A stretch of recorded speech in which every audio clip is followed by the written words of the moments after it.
Good morning. Thank you for joining us today, both online and here at the National Endowment for Democracy. We are so pleased to welcome you to our discussion with Nury Turkel to talk about his recently published book, No Escape: The True Story of China's Genocide of the Uyghurs. You have to read this book. Nury, on behalf of all of us here at the Endowment, we'd like to thank you for taking the time, not just to speak with us this morning, but for writing this important, this consequential book. We're also joined by Christopher Walker, our Vice President for Studies and Analysis. So before I hand over the mic to Nury and Chris, I just want to take a moment to offer some context for today's discussion, because this issue hits at the heart of our work here at the Endowment. This story begins in East Turkistan, where approximately 11 million Uyghur Muslim civilians are struggling amid repression, violence, and cultural erasure at the hands of authorities in Beijing. This region has risen to notoriety because of the PRC's arbitrary detention of approximately 1 million Uyghurs, as well as other ethnic and religious minorities, in concentration camps. Think about that. The 21st century concentration camps in East Turkistan. And although Beijing has taken every effort to suppress reliable information about these detention centers, former detainees have reported inhumane conditions, including indoctrination, torture, sexual abuse, and family separation. Detainees are often forced to work in factories. The products they produce under duress are then integrated into global supply chains until they appear on store shelves around the world.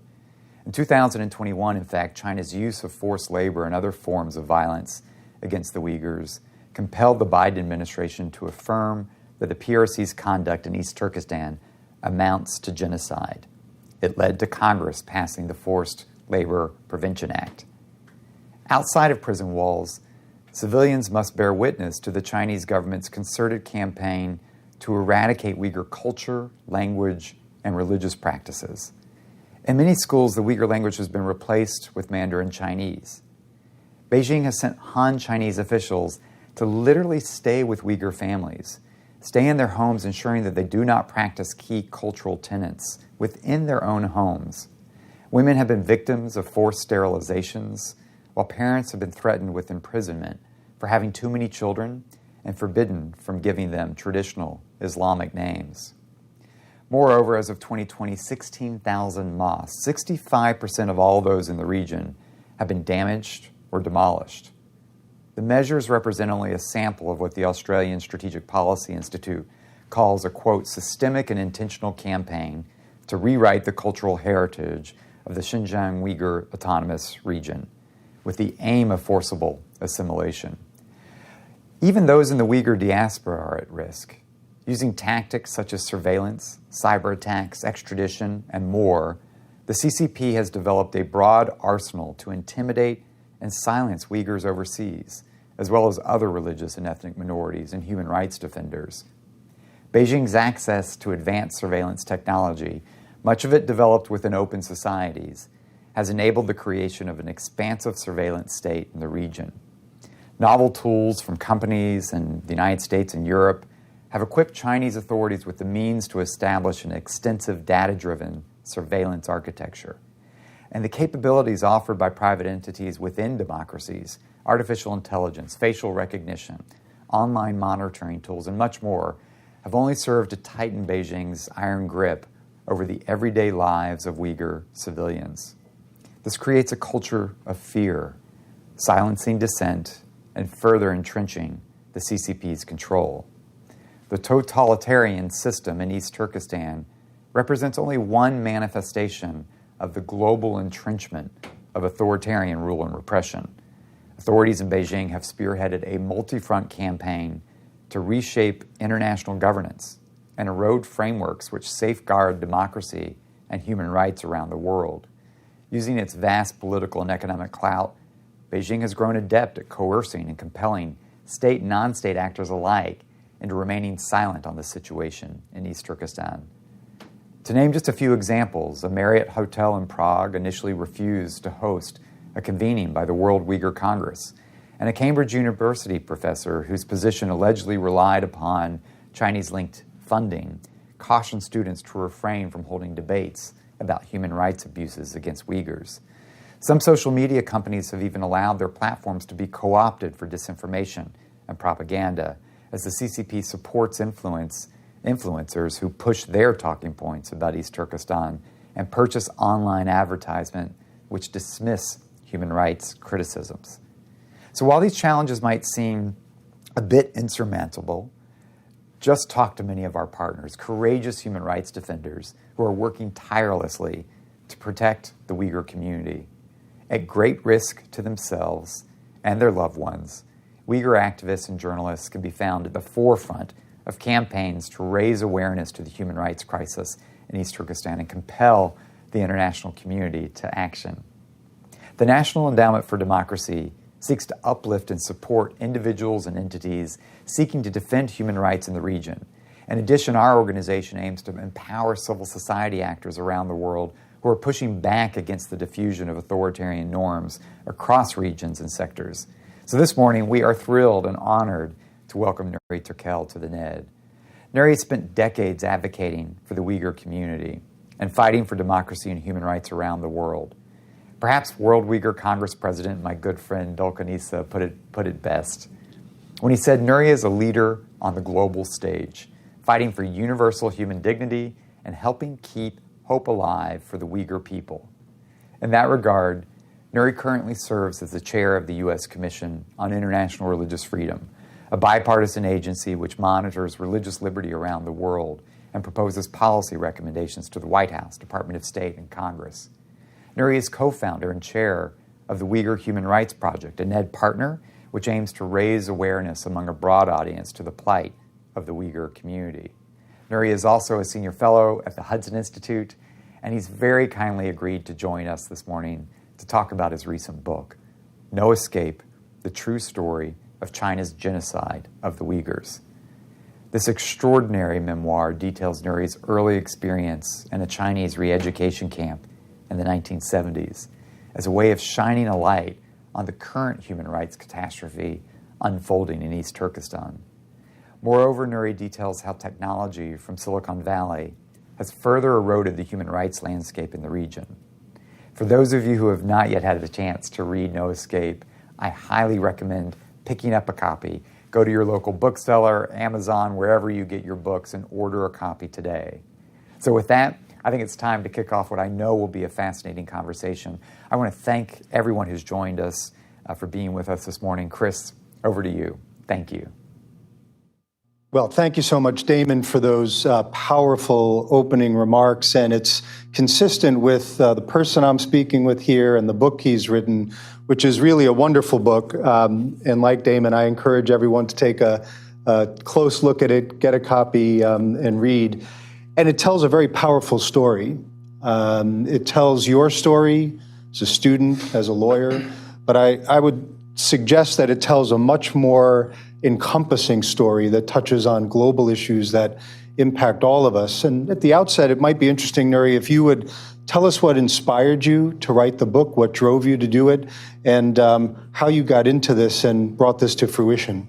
Thank you very much. Thank you, Chris. If I may, I'd like to begin by thanking NED for its support. I first came to NED in 2002, asking for help when we co-founded the Uyghur Human Rights Project. So my history with this organization goes almost 20 years now. I'm profoundly grateful to former and current leadership, including my good friend Ekram here and yourself, for helping us to advance the Uyghur cause. Without any of these support, I would say that the Uyghur movement, freedom movement, would not be able to make it through the post 9/11 hostile environment when it comes to Muslim people in general. I decided to write this book right after the stage talk that I gave at the Oslo Freedom Forum. I essentially laid the stage and explained what was happening to the Uyghur people. And I find that so much relevancy historically, societally, politically. So I decided to write a book to tell Uyghur story. I believe in the power of storytelling, my own story and the story of those millions of people who have been suffering in communist China, both inside and outside of the camps. And I also wanted to make a case that this is not typical human rights atrocities. This is something relates to everyday life of people around the world, particularly consumers. And now because China has been enslaving the Uyghurs to pollute global supply chain. I also wanted to shine a spotlight how technology being used in the ongoing genocide, which is much different type of genocide, as I describe in the book, that China reinvented genocide very skillfully and very substantive messages, sophisticated method. So, and finally, I wanted to make it a one-stop shop for policymakers to get a picture of what is really happening and compel them to take an action to stop this modern-day slavery, the new type of genocide that the world has not seen since the Holocaust era. And maybe you can say just a little bit more about how the situation in East Turkestan and the plight of the Uyghur people is relevant to the wider world. The Uyghur people have been suffering under the communist regime as long as they have been breathing for. As I profiled, I was born in a re-education camp during the height of the Cultural Revolution. I spent several months of my life in a re-education camp, which is kind of similar to today's camps that Xi Jinping's China has set up. But the various types of repression in the earlier period, after the Cultural Revolution, in the 1980s, after the collapse of the Soviet or end of the Cold War, and then the 9/11, they're just using the different type of names to justify, but it has been ongoing repression. I mentioned about the way that I was born to this world. No one in my even inner circle knew about it. I brought it up to regularly now, frequently, to illustrate that this has been an ongoing genocide. It just took a new turn since Xi Jinping came to power because of his government's sense of insecurity, because of China's global ambition, and also strong racist connotation in the policy initiatives that they put out, such as calling Uyghur religious ethnic identity some sort of virus that can be only taken out by chemicals, spraying chemicals, likening it to weed. So the intention and the method have been very, very sophisticated and taken a new type of a turn compared to the ones that I've lived through when I was living in China. And maybe we can come back a little bit later to the overarching strategy that the authorities in Beijing have taken to make arguments to the wider world about what's happening and distract and distort and otherwise. But maybe you can also just say a word at the outset about how you made your way from those very tough beginnings to where you are now and making an impact at the scale you're making it. So when you look at the transition in the Chinese society, Chinese politics, I was fortunate enough to have lived through that period, specifically after the Cold War. I was a college student and I was able to read some of the policy initiatives. They talked a lot about the Desert Storm. They talked a lot about the failure of the Soviet Communist Party. And they all also start a slogan opening of China under the Deng Xiaoping's leadership.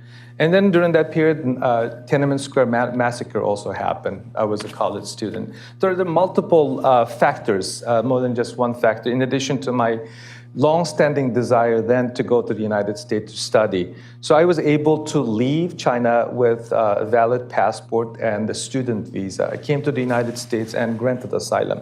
My focus on the Uyghur human rights work really changed in 1997, where in a frigid winter month day, the Chinese armed police opened fires to Uyghur youth, specifically February 5, 1997. It happened to be my father's place of birth. So I initially thought about even returning to China after finishing my education in the United States. But then I decided this is not the right place for me to return and build a future. And then several years later, 9/11 happened, and the Chinese using war on terrorism as an excuse. Even to this day, China's ambassador to Washington was speaking at Aspen Security Conference several days ago, even to this day, even after the United States government revoked that wrong decision to label obscure organization as a terrorist organization, the Chinese officials representing the Chinese government in Washington still making the case that they're trying to fight against terrorism. So post 9/11, the political environment was really shift. That prompted us to set up the Uyghur Human Rights Project. We wanted to tell the world about what is happening to the Uyghur people through research and documentation, through public speaking, congressional engagements, writing in major newspapers. So I believe that I have lived through both the Chinese repression on the ground and also the extent that have done the Chinese repression through transnational repression outside of the country. That's precisely the reason I named my book No Escape. And on that count, I think from the perspective of 1997, it was hard for many people to imagine that what you describe as the technologically informed mass incarceration that's emerged over the years would take the shape it's taken today, where it's possible both to harass and intimidate and reach across borders, sometimes using physical abuse, but right. More often than not using digital technology. Maybe you could just say a word about your perception of how this has evolved and what else we need to do to address this challenge, which is being driven from the authorities in Beijing, but not limited to their long arm. The today's nightmare really started in late 2016 with the arrival of this Communist Party leader, Chen Quanguo, who got promoted from being Tibet party secretary to the party secretary Xinjiang, who had been sanctioned under the Global Magnitsky Act. He was so brutal. He tested out the pervasive surveillance in Tibet, and it worked. Those of us monitor human rights condition in Tibet know that there are a significant number of people, Tibetan people, self-humiliated during his leadership or tenure in Tibet. So Xi Jinping found him to be the most qualified person to expend the surveillance. They start with what's called social credit system. So that surveillance apparatus based on New Yorker magazine Future Story, Chen Quanguo took his own entourage, his own advisors, set up a command center in an old government hotel in Urumqi. So essentially lived and operated that integrated joint operating platform, a massive surveillance apparatus he was in charge of setting up. He was given all the political assets, authority, and resources to create today's nightmare.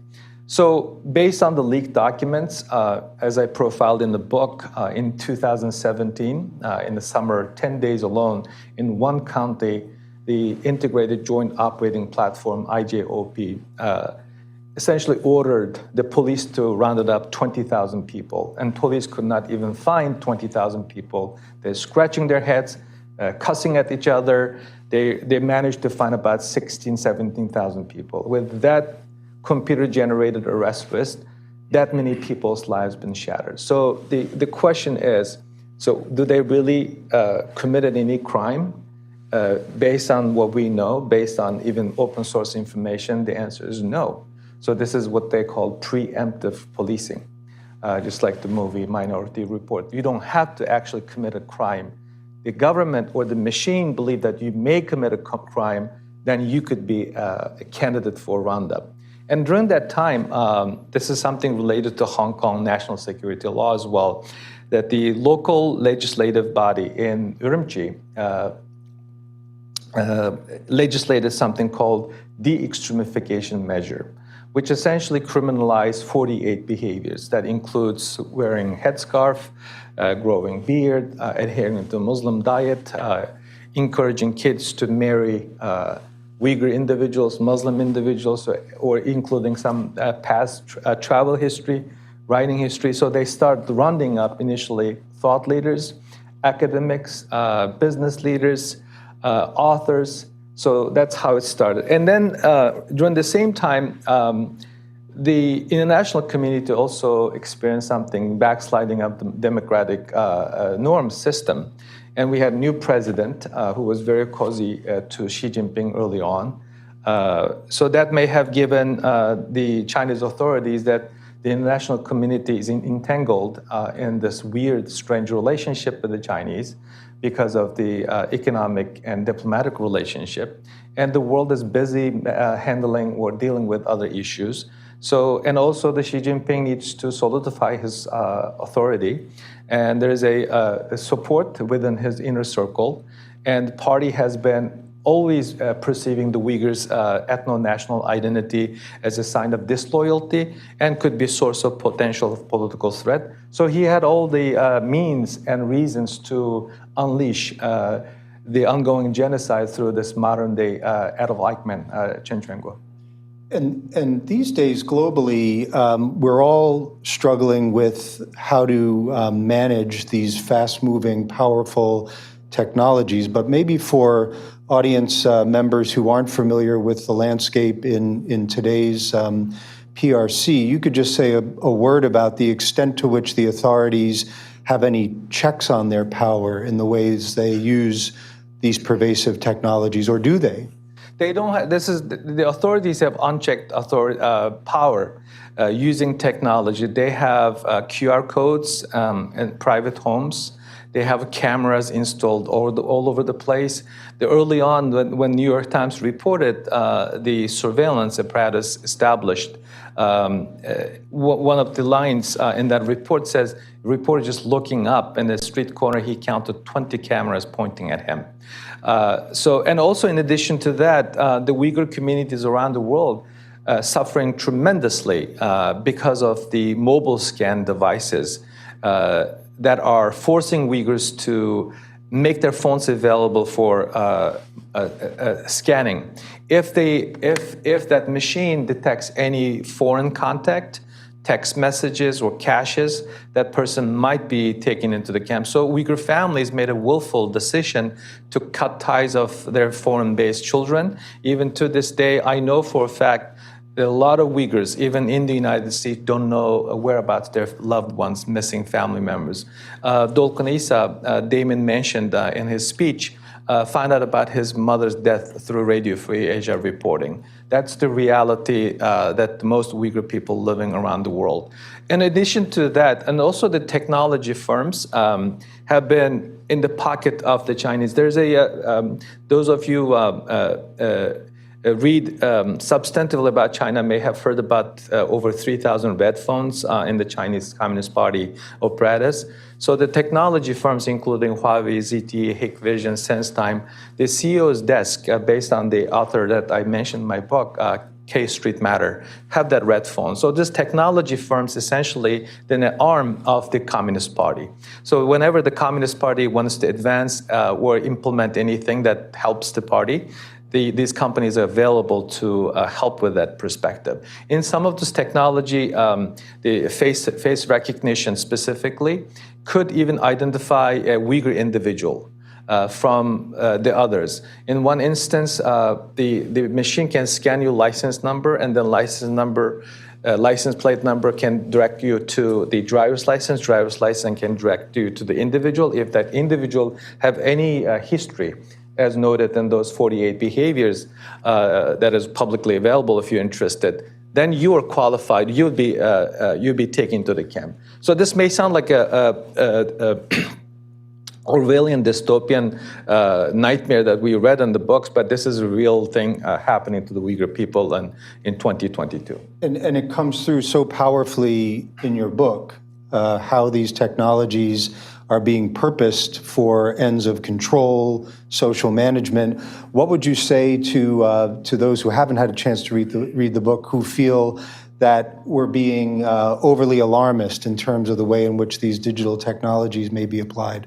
The CNN has a feature story I invite you to take a look at. This specifically focus on Huawei, and before that there was a story on Hikvision. These companies are as opposed to what you've been told by some opinion leaders or some people who makes commentaries on TV, a genuine threat to it poses national security threat. More importantly, it is a threat to a democratic system and democratic freedom around the world.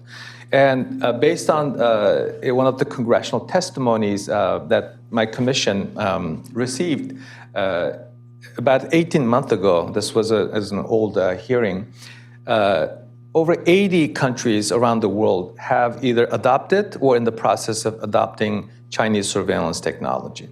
And also, as I mentioned in the book, former CEO of Google, Eric Schmidt, said by 2028 there will be two online systems, internet.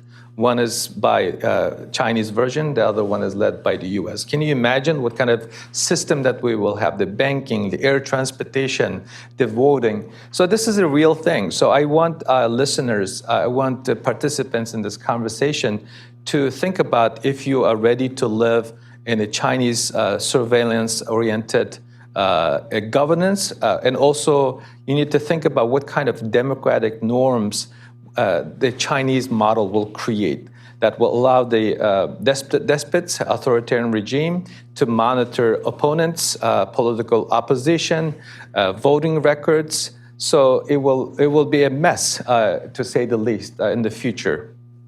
So maybe we can stay on this theme, but on a slightly different topic. We've had just in the last days some really important reports be released. One of them was by ASPI, which was looking at Beijing's international information operations relating to Xinjiang, and pointing out the degree to which the understanding of the wider world is being shaped, or at least being sought to be shaped by information coming out of the Chinese party state on the one hand, but also transnational repression-related observations. I wonder if you could just say a little bit more about the narrative struggle or the ideas struggle that's underway, and the extent to which open societies appreciate the extent we're in this kind of struggle.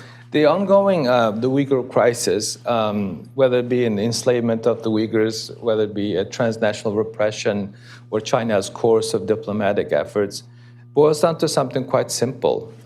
This goes way back when even Deng Xiaoping was running the country, all the way to Xi Jinping. They have this constant slogan, which is China is in constant battle against the Western influence. The Western influence essentially means to them democratic freedom, free speech, freedom of assembly, freedom of press, freedom of religion. And they picked the Western or foreign religion, specifically Christianity and Islam, as a target. They believe that these religions help to bring the Western influence, or foreign influence. That foreign influence are very attractive to the general public. So, so based on that, we need to, when we look at the Chinese intentions, it's been very, very clear that they wanted, this is not about that coexistence, as some of our policymakers publicly state. To the Chinese, it's essentially, I am going to take over. So you have to learn how to face to their reality. A couple of years ago, former Chinese ambassador to Washington said this to American people through his interview on CNN, that American people need to learn how to live with what they have with respect to China, but not what they wanted to have in their wishful thinking. So the threat that the Communist Party presents to the international community is affecting everybody's life. Just to let this sink in, today the Chinese is engaging in coercive influence operations around the world that is damaging some of the existing rules-based international system. At the UN, even to this day, UN Secretary General could not say anything because it will hurt his agency's relationship with China. China is being a major funder, I believe 1/3 of the UN operations budget. And recently you have heard the Michelle Bachelet essentially echoing the Chinese propaganda. And now the same entity, the UN entity, has been facing pressured by the CCP not to release a report that was prepared. So they are all over the place. And I am sometimes frustrated that the international community has not really wake up to this brutal regime that are in the mission to destroy what we care or what we appreciate in our lives. And maybe this is a good opportunity to shift a little bit towards what you would see as more meaningful and effective responses to the challenge. So, for example, whether it's in the World Health Organization, the World Trade Organization, in the human rights context, now in the digital norms setting spheres at these global levels in the UN context, as you've described, there really is a challenge and a competition underway on who's going to set the rules and norms, whether they'll be open and transparent or whether they'll be opaque and manipulated, broadly speaking, consistent with the way the authorities in China are running the PRC. From your perspective, what do we need to do from free society's ability to respond to the challenge over time? I think, Chris, that's a great question. This may be too simplistic to the audience, but when you look at it, I don't think that the international community really have recognized, appreciated the threat, the potential impact of Chinese behaviors domestically and globally. This is on us. One of the reasons that I named the book No Escape is to make it relatable to the general public and make them feel that they cannot escape this reality and go business as usual with the Chinese regime. So that's one thing, recognition. I don't think that, thank God that we live in a country that we have a bipartisan support, both in executive branch and legislative branch of the US government. But I travel frequently to Europe. I don't sense that sense of urgency. The Uyghur crisis have, to the extent, along with China's destruction of Hong Kong democracy, awakened people around the world, particularly in the United States. I'd like to see a global effort to push back. The challenge is so monumental. This cannot be only handled by the United States. Doing it alone, going alone, not going to be effective. And one example on technology and the enslavement of the Uyghurs. Despite the United States government's actions in both previous administration and the current administration, United States still remain to be the largest destination for Xinjiang exports. The new law just enacted in June 21 will change that landscape, but that shows the severity of the problem that we're dealing with. In fact, if more than 80 global brands, as reported by ASPE, been using forced labor to pollute global supply chain, that should concern us. And similarly, Italy, during the period of 2019 and 2020, the export volume to Italy from Xinjiang, East Turkistan, also doubled. When you look at the European capitals today, major European powers still have not made up decision. They occasionally, in passing, echo U.S. sentiment, but for the most part, they have not done it. And another example, the international law aspect. As a state party to the Genocide Convention, there are over 150 countries. The state parties must call it out when they see atrocity crimes are committed, and then make an attempt to stop it, and then hold the perpetrators account. To date, in the United States government and 8 other government parliaments have just fulfilled that treaty obligation. The United States have both treaty and legal obligation to do just that. It's not a political decision. It's a policy response, and we have not seen that. On the technology, the Europeans are still buying, from the 5G, for example, on the ZTE, Hikvision, SenseTime, they're still doing business. The Hikvision, world's largest camera maker, if you go around in London, the street cameras is still Hikvision.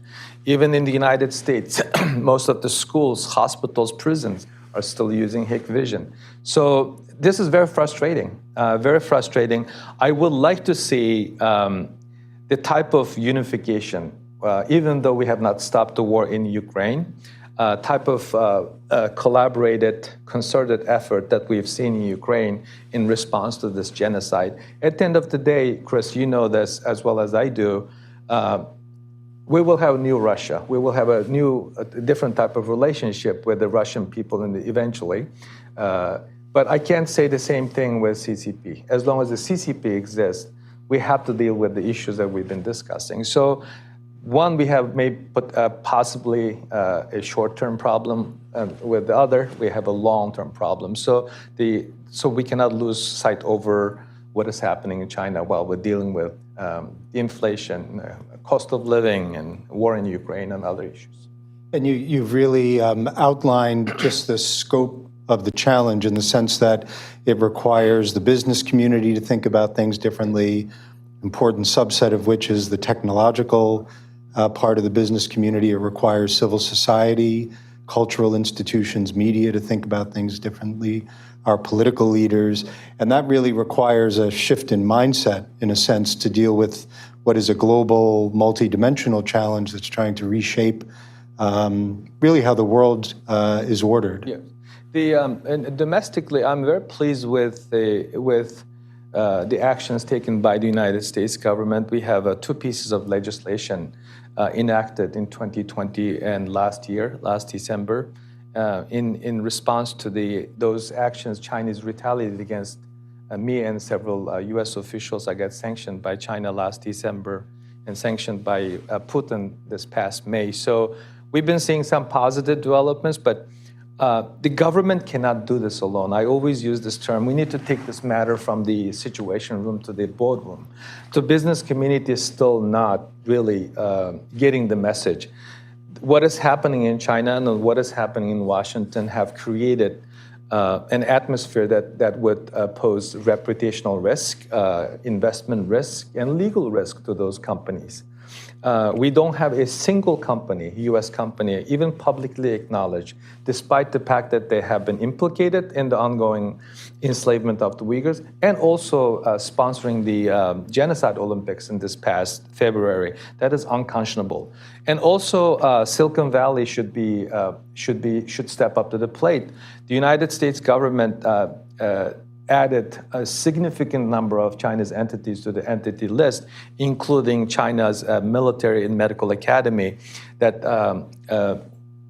in the process of making brain control weaponry to be used against ethno-religious minorities. Financial Times reported this last December, if you're interested in this disturbing weaponry that they're making. But the Silicon Valley, to this day, have not really doing their bit. I'm hearing some disturbing stories that their companies, Chinese companies, are changing names to bypass that entity list or export ban. And also the academia. The Hoover Institute published a report a few years ago how our academic institutions, think tank, have been tainted with Chinese money, Chinese influence. You would expect that in the things like this, where a country locks up over 1 million of its Muslim citizens, you would have expect protests in university campuses, those professors condemning them, but it's been, for the most part, very quiet. And also the Hollywood, and then the sports world. The NBC is still doing the bidding for the Chinese. So we have a societal problem that need to be addressed as well. It's worth noting that if you've managed to be sanctioned by both Xi's China and Putin's Russia, you're doubtless doing something right. So kudos to you. Thank you.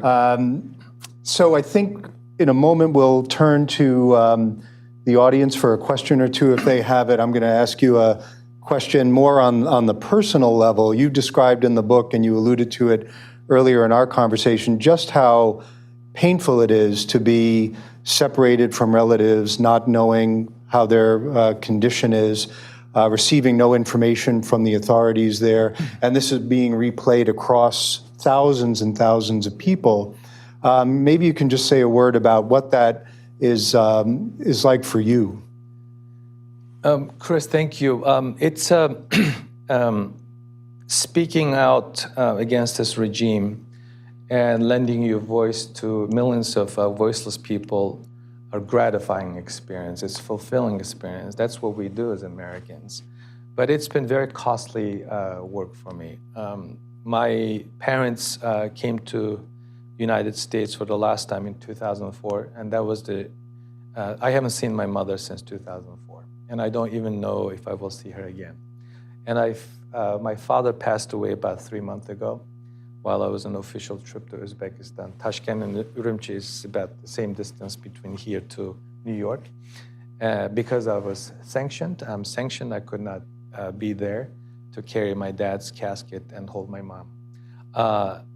And my story is not as bad as the others' story. Sometimes I'm reluctant to even mention this because I can at least call and check up with my mother, even though she has not been allowed to leave the country to reunite with her American families. She has 5 US-born grandchildren between me and my brothers. She has only seen 4 of them so far.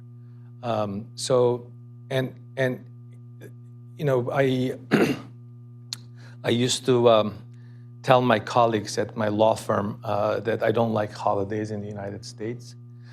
This was a time that I was single. The reason is that here everyone gets so excited to go to visit their loved ones in November and December. It's such a beautiful mood, but I can't enjoy it. It may sound odd, but even that simple things in our lives, as simple as calling up your parents to check up with them, attend their funeral service, celebrate their birthdays, retirement, that kind of things are taken away from us. I mean, as in a bare minimum, let alone worry that because of you exercising your freedom of speech, your freedom in the United States may cost the lives of people who are related to you. Thank you for that. So maybe we'll take just 1 or 2 questions before we conclude the discussion. Why don't we start over here, if we can? Thank you, Chris. Radwan Ziad, Syrian Center for Political and Strategic Studies. I have 2 quick questions.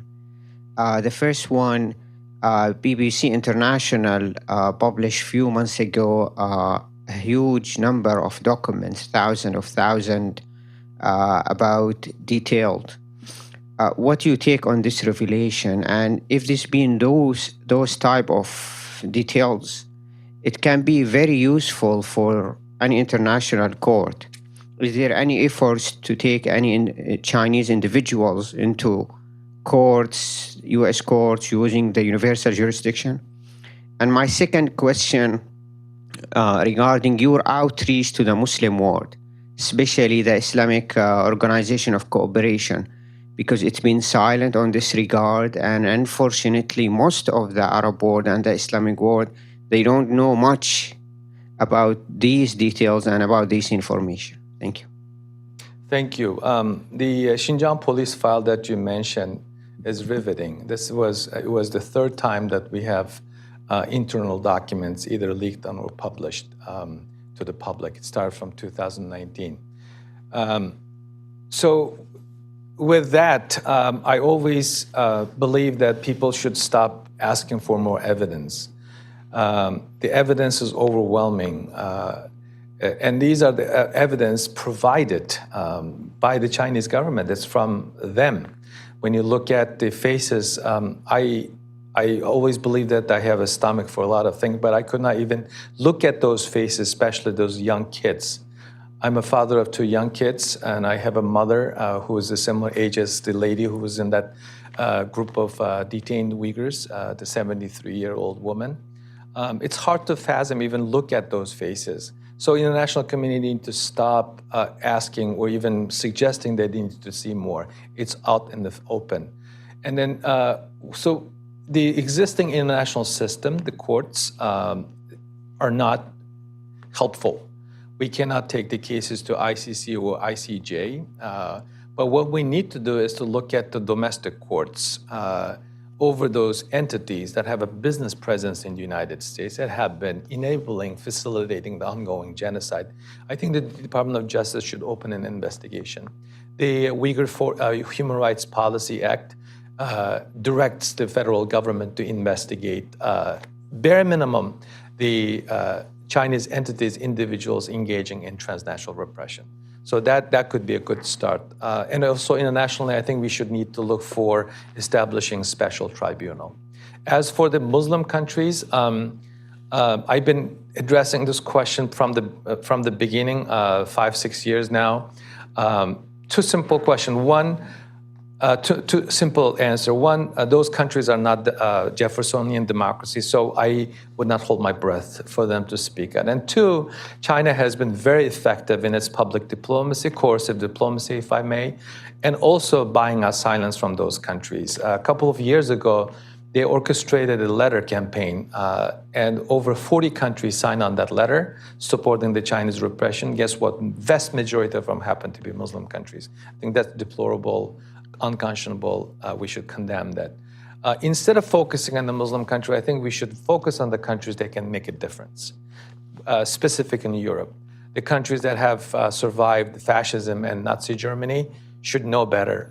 When a government collectively punishes vulnerable ethno-religious group, we know how it ends. And we know already enough of the things that are happening that should shock the conscience. And you said something provocative, I think, which maybe we can just take a moment to discuss, allow you to expand on it.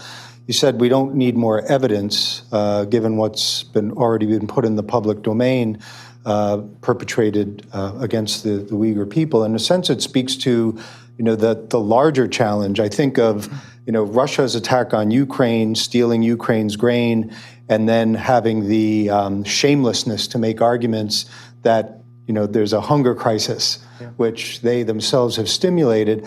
I wonder, from your perspective, what else free societies need to keep in mind in the modern information context to be able to successfully compete in this environment where essentially distortions, distractions, and outright lies can have such an impact. I said that we don't need to look for more evidence because the conversation that whether this is a genocide or not, which we should call it internment camp or concentration camp, I think is meaningless. Even when Hitler was committing those crimes, as I note in the book, he did the same thing, brought in International Red Cross to show the Potemkin village. The international community should show to the Chinese that we're not a bunch of fools. We can tell between lies and facts. That is one. And then two, and this is also quite simple. The Chinese leadership cares about two things dearly. One, their public image. This is why they even responded to Secretary Pompeo's statement, stain of the century, with lie of the century. They are so fixated, so concerned about their public image in the international community. So publicly calling them out is an extremely powerful tool. So our leaders should not dance around the world genocide and concentration camp. There are concentration camps. It shares the hallmarks of all of the historical concentration camps. I studied a history of concentration camps, as I noted in the book. And these camps that the Chinese set up shares commonalities, targeting ethno-religious group, no day in court, no information as to when they will be released, no compensation, no apology, no way of reintroducing. These are all the same thing that we have seen in history. And also, this is a genocide. It's evidence. If the natural population growth declined in just 3 years by 60% in 2 counties, and about 24% in just 1 year, and more than 800,000 kids been forcibly separated from their families, these are all documented. I know it for a fact that there are people in Turkey told me that they're missing family members, missing children, popped up in a TikTok video used by the Chinese government to promote these state-run orphanages. So this is very important. We need to call them out. And also, you mentioned Ukraine. At the beginning of the Putin's invasion, there are a significant number of Western companies publicly stated they either stop doing business or pull out or suspend. And to this day, it's been 6 years since Chinese started this genocide. There's no single company, US or global, publicly even acknowledged that there's a problem in China, let alone acknowledging their complicity in the ongoing crime. So we need to hit where it hurts, call them out, and go after their economic interest. And you were saying that in the Russia case, companies did leave swiftly, and this hasn't happened. Yeah, and then ironically, some of those companies implicated in slave labor practices went ahead to sponsor the Genocide Olympics in February. That includes Nike, Coca-Cola. So what does that tell us about us as a community, as a society? So maybe as we conclude, I'll give you the opportunity on that big question just to share, if you wish, any last reflections on what our obligations are in open societies where we have the benefit of speaking out, where we can mobilize if we wish to advance the cause of human rights.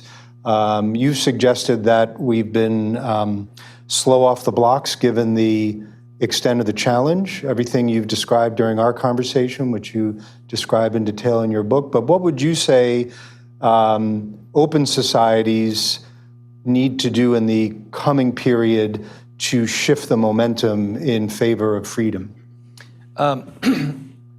Few thoughts on that. First of all, in 1945, during the Nuremberg trials, American prosecutor Robert Jackson said, "Never again." That promise rings shallow today. It makes me get emotional. Because international community knowingly ignoring or looking the other way. And those who are in power have been feckless, doing lip service for the most part. If we mean never again is a true meaningful valve, if it means anything meaningful, we need to do something to stop this genocide. The rest of it can be discussed. We will have enough academic discussion. We will have enough opportunity to write law journal articles to argue whether this is a genocide or not. Time is of an essence. We sit and kicking time bomb. Genocide, and it clearly been underway and been recognized, it's been educated, it's been reported. It's time to take action. I genuinely believe that the international community, if shows a willingness to stop this can be stopped. And two, and those of us work in human rights and democracy field, we need to ask ourselves what kind of future we wanted to have for our kids, a future generation. If the Chinese version of governance, Chinese repressive model, specifically using technology, enslavement of vulnerable ethno-religious group becomes a new norm, then we should be responsible. We should be even feel guilty before that happened, because this is a trend line. And also, finally, I would ask the American consumers to use their consumer power of their consumerism to stop buying, to pressure businesses. When we stop buying the products coming to our shores, the investors will be hurt, hearing from us. That will put pressure on the business executives to do the right thing. So this is on us. This is why I called the book No Escape. We cannot escape this reality. This is no longer typical human rights atrocities. This is no longer just the Uyghur people, Uyghur activists going around the world asking for attention or asking for help. This is about us. This is us, whether we can tolerate this kind of behavior, whether we can have a better future for the next generation, or better a country to enjoy what our forefathers and people before us worked so hard to build. So that's a fitting note to conclude. I think for audience members who haven't seen Nury in action, this was just typical for him. So lucid, so clear, so direct, so well-informed. The book is very much in that spirit. It has all those qualities. It's really been my great pleasure to speak with Nury today. I always learn so much when I have a chance to be with him. And so with that, I want to thank you for all you do for the greater cause, and also to help us understand both the challenge that the Uyghurs are facing now, but what that implies for all of us. So thanks to you. Thank you, Chris. Thank you.